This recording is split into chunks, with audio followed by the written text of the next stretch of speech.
আসসালামু আলাইকুম রহমতুল্লাহ।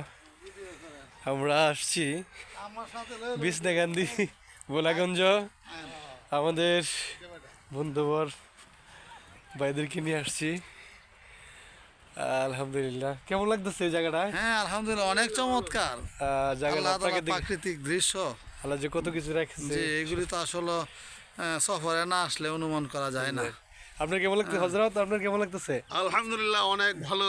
বড় বড় পাথর, প্রাকৃতিক পাথর, ছোট পাথর, ইন্ডিয়ার কাছে ইন্ডিয়ানের পাহাড় দেখা যাচ্ছে। আমরা বর্ডারের কাছাকাছি আসছি। আলহামদুলিল্লাহ, আল্লাহ পাকের শুকরিয়া। আসলে আলহামদুলিল্লাহ, শুনতে পাচ্ছেন যে আমাদের হযরতরা বলতেছে আসলে ফাকান গায়বুল মুকাজ্জিবিন আকিবাতুল মুকাজ্জিবিন, যে আল্লাহর দুনিয়া তোমরা ঘুরো আর আল্লাহ কোথায় কি রাখছে এগুলা দেখো। তো আমরা এই বিছনাকান্দি আসলাম হঠাৎ করে আমাদের এই জার্নি। আলহামদুলিল্লাহ, সাদা পাথরগুলা আল্লাহ যে কত নিয়ামত দেওয়া রাখছে, কেউ না আসলে।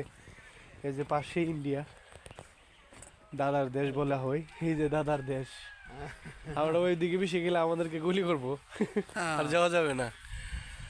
তো যে যেখান থেকে আমাদেরকে দেখবেন লাইক কমেন্ট শেয়ার করে দিবেন, যে অন্যরা অন্য ভাইয়েরা এরকম জায়গার মধ্যে আসতে পারে, স্পট দেখতে পারে সুন্দর করে ইনশাআল্লাহ। ইনশাআল্লাহ। তো আজকের মধ্যে এখানে বিদায় নিলাম। আল্লাহ হাফেজ, আসসালামু আলাইকুম।